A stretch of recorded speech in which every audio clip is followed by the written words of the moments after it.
Bonsoir à tous, bienvenue au Palais Omnisport de Paris-Bercy pour le 23e Festival des Arts Martiaux. Une 23e édition devant plus de 10 000 spectateurs en direct sur Paris Première. Une 23e édition qui sera, Emmanuel, comme d'habitude, mais encore plus peut-être cette année, un voyage dans le temps, dans les cultures et dans ce qui fait aujourd'hui encore la richesse des arts martiaux. Oui, un voyage à travers le monde, évidemment. On voit l'Indonésie derrière nous, mais aussi à travers le temps, car ça va être un festival assez historique, avec les origines des arts martiaux, notamment les moines de Shaolin qu'on va retrouver comme d'habitude. Spectaculaire donc, une nouvelle fois, le 23e Festival des Arts Martiaux, ici même au Palais Omnisport de Paris-Bercy. C'est parti.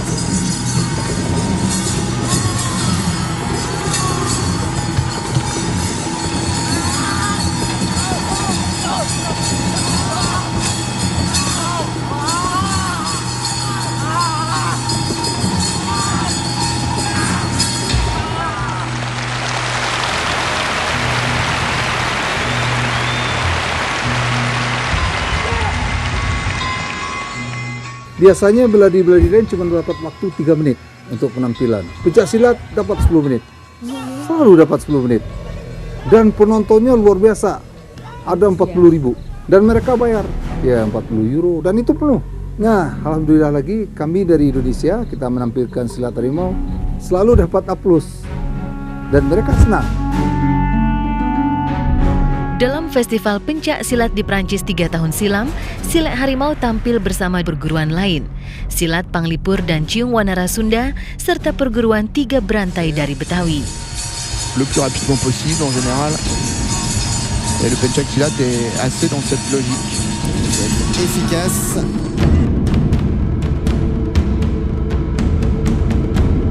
Salah satu dari pesilat Betawi adalah Iko Uwais.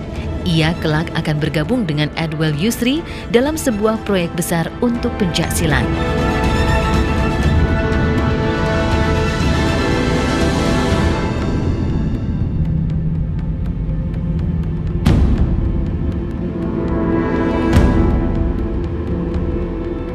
Usai pertunjukan dalam festival pencak silat itu, silat harimau dihujani undangan untuk mengadakan seminar tentang pencak silat di Eropa. Dimulai dari Prancis, Belgia, dan Belanda. Kita kasih teknik harimau, mereka suka. Taunya tanpa disangka, mereka kembang, dia tebar, dia informasiin ke teman-teman. Nah, setelah kita ke Indonesia, pada datang itu latihan. Datang latihan berganti-gantian. Ada yang dari Inggris, latihan harimau. Datang lagi dari Prancis, latihan harimau. Datang lagi dari Austria. Datang lagi dari Amerika. Selain didatangi murid-murid dari penjuru dunia, ia pun sering diundang untuk mengunjungi mereka di tiap-tiap negara. Sering berkelana ke negeri asing dan memiliki murid dari berbagai belahan dunia, membawa kesadaran baru dalam diri sang datu. Terlalu kecil nilai uang bangsa saya. Apa ini yang bisa saya banggain ke orang itu? Ada taunya saya banggain apa? Budaya saya silat.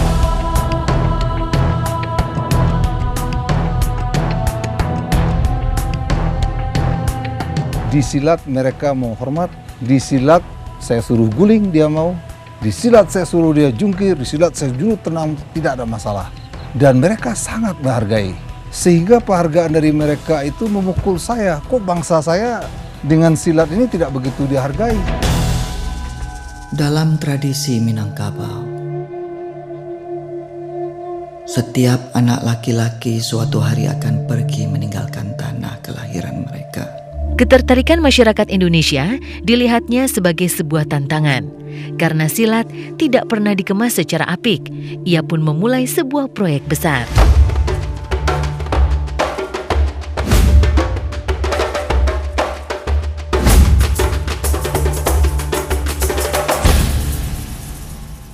The choreography was led by Pak Edwel Datu Raju Kampulam, myself, his team of Silat fighters and masters and students, and Iko Uwais, the star of the movie. Keterlibatan saya dalam film ini adalah sebagai koreografi. Kebetulan dalam film ini lebih banyak mengangkat mengenai silat harimau, dan saya sendiri adalah sebagai guru silat harimau. Koreografi dimulai dari 6 bulan yang lalu, kira-kira bulan Mei. Kemauannya sih sebetulnya dari Gareth nih kan. Maunya seperti ini. Dan kita buat dasarnya dari kita sendiri. Tadi kan maksudnya begini, boom. Terlalu ini kan monoton. Maksudnya dia kan maksudnya mau muter itu tuh pengen ditarik dia ditendang. Nah, mungkin di sini itu blok. Sutradara Gareth Evans yang juga suami dari salah satu murid Edwell Yusri menyatakan niatnya untuk mengangkat silat Minang. Berbekal pengalamannya membuat film dokumenter, hasil rembukan Gareth Evans dan Edwell Yusri sepakat untuk membuat sebuah film yang mengusung silat secara serius.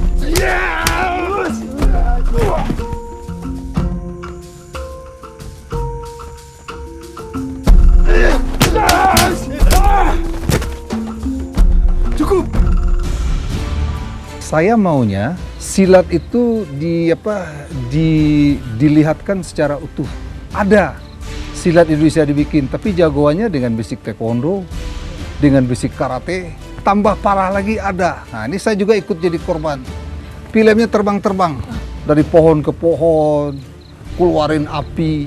Yang kacau lagi ada kalau ada yang latihan ke saya anak-anak ya, dia selalu nanya, Pak Ratu, kapan saya diajarin terbang katanya? Seperti yang dibilang, waduh saya lihat ini parah.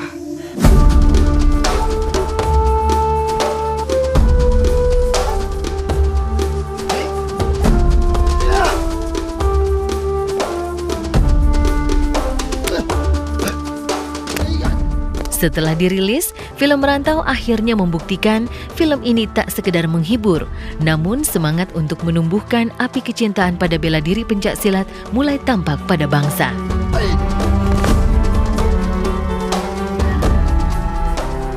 Ini adalah cerita anak laki-lakiku dan perjalanannya menjadi lelaki sejati. Ini adalah kisah Merantau. Kenapa senjata kerambik khusus harimau? Menurut Tambo, menurut sejarah, silat harimau itu perpanjangan dari kuku harimau itu adalah kerambik.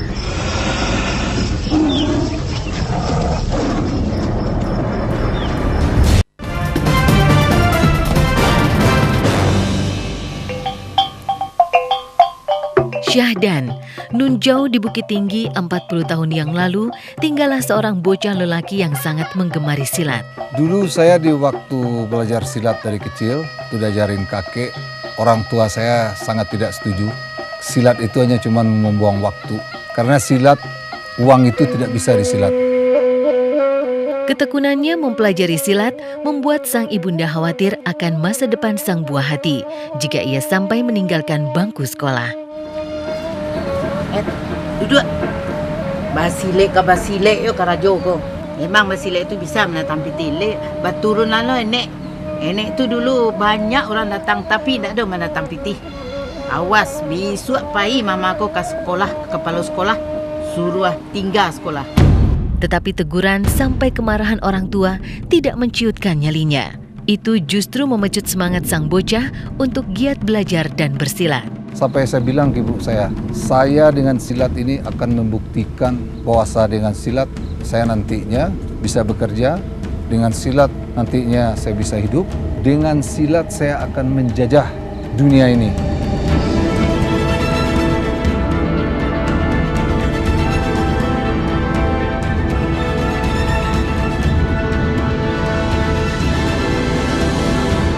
Bocah lelaki itu kini telah menjelma menjadi seorang datuk bergelar Rajo Gampo Alam, tokoh masyarakat dan guru besar Silek Harimau.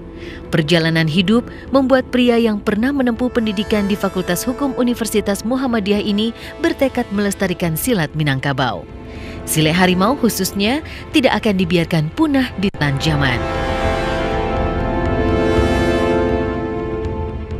Di Islam kan diajarkan, kalau punya ilmu sedikit harus dikembangkan. Sampaikan walaupun satu ayatnya. Kalau tidak dikembangkan, tidak bermanfaat bagi orang lain.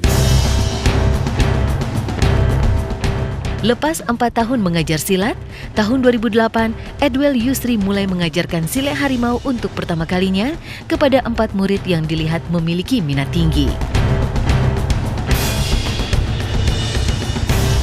Tindakannya sempat menuai kritik di antara warga Minang, karena Silek Harimau sedianya hanya diperuntukkan bagi keluarga. Tetapi Edwell Yusri tetap bergeming. Seiring perjalanan waktu yang terhitung singkat, silat harimau mendapat tempat di hati pesilat Nusantara. Banyak pecinta silat mengutarakan niat untuk mempelajari silat harimau. Meski begitu, silat harimau tidak serta-merta bisa diajarkan ke semua orang, kendati niatnya besar untuk menguasai silat harimau. Tidak sedikit pula dari mereka yang sudah menjalani pelatihan dengan metode pelatihan keras bisa terus bertahan.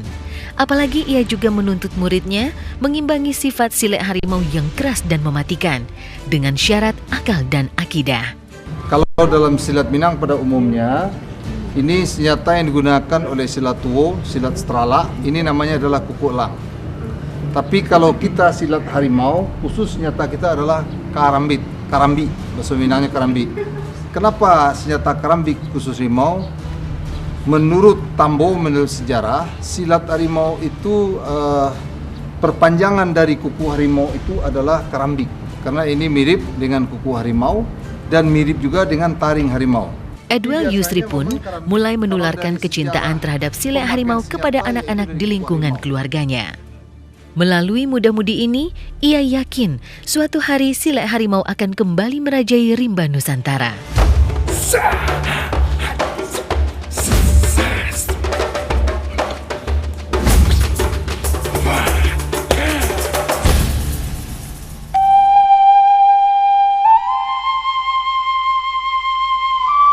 Kisah hidup Datuk sungguh menginspirasi saya. Betapa kesulitan yang datang terus-menerus tak lantas mengikis semangatnya untuk menyebarluaskan silat harimau.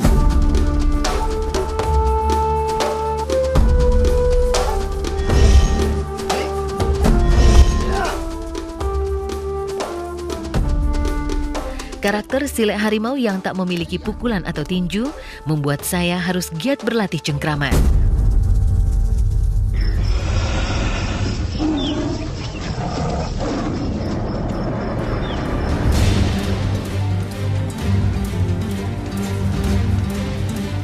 Latihan ketahanan tangan ini juga akan memperkuat pukulan cakar yang nantinya akan diarahkan ke bagian muka, leher, dan kemaluan lawan.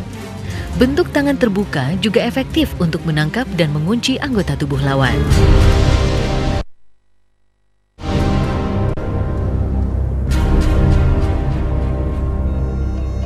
Isi, putar. Nah, selesai. Selesai!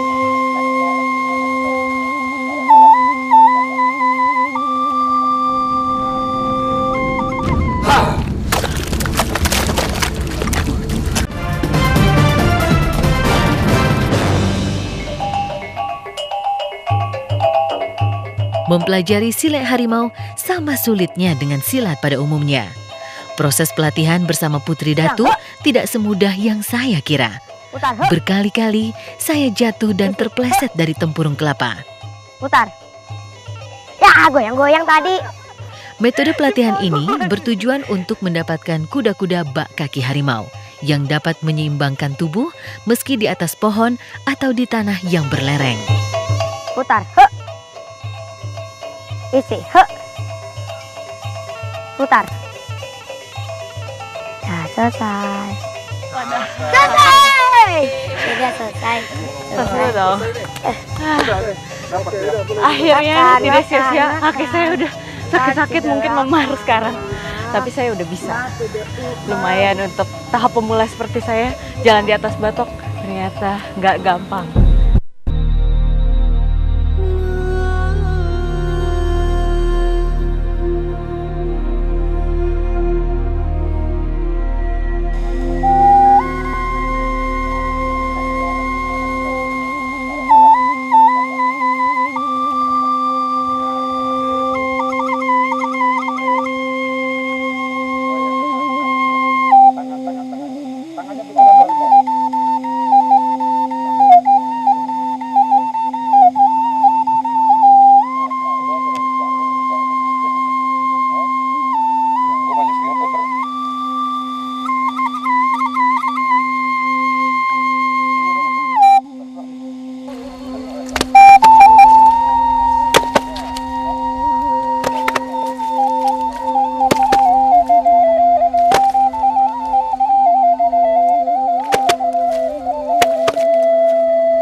Kuncian dan tangkapan sudah menjadi ciri khas silet harimau.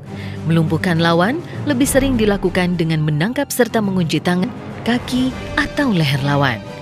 Umumnya, kuncian dilakukan sambil membawa lawan ke tanah, layaknya harimau yang bergumul dengan lawannya.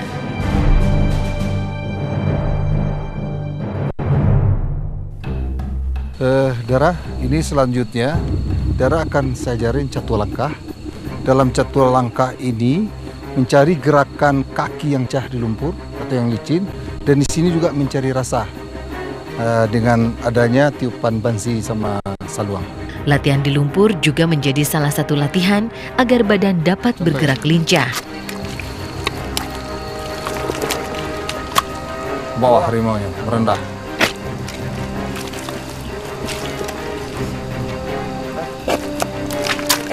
Merendah. Coba lihat contoh di bawahnya.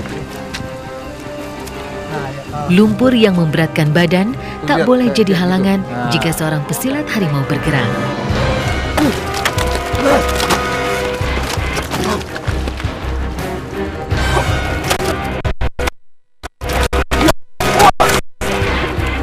Jatuh yang tadi. Ternyata saya salah besar ketika berpikir latihan di atas tempurung merupakan latihan tersulit.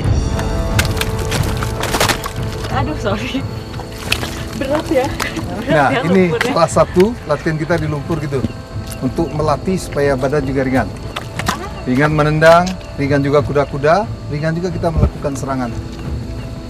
Di sini juga kita mencari rasa. Mana saatnya kita yang tepat. Latihan ini juga membantu agar tubuh terbiasa bergerak dengan beban berat. Jika main lumpur dilakukan secara rutin, pesilat akan memiliki energi ekstra apabila mengaplikasikan jurus di luar lumpur, sehingga tubuh dapat bergerak ringan dan lincah.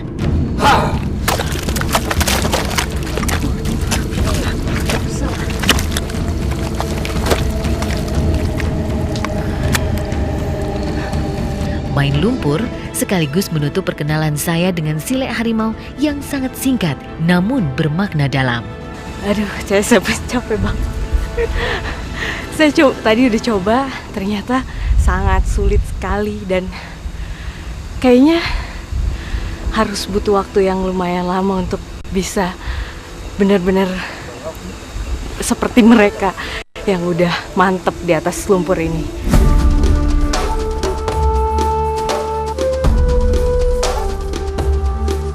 Edwel Yusri dengan silet harimau telah memulai revolusi dalam sistem perguruan silat. Dari pengalaman mengajar orang asing, ia mempelajari perlunya mengelola sebuah perguruan silat dengan profesional.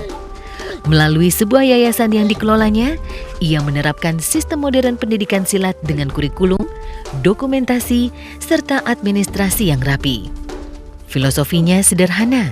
Jika sebuah perguruan dapat menghargai murid dengan bersikap profesional, maka murid-murid pun pasti akan menghargai perguruannya. Bekal ini akan membuat mereka serius mempelajari pencak silat sebagai sebuah ilmu bernilai tinggi.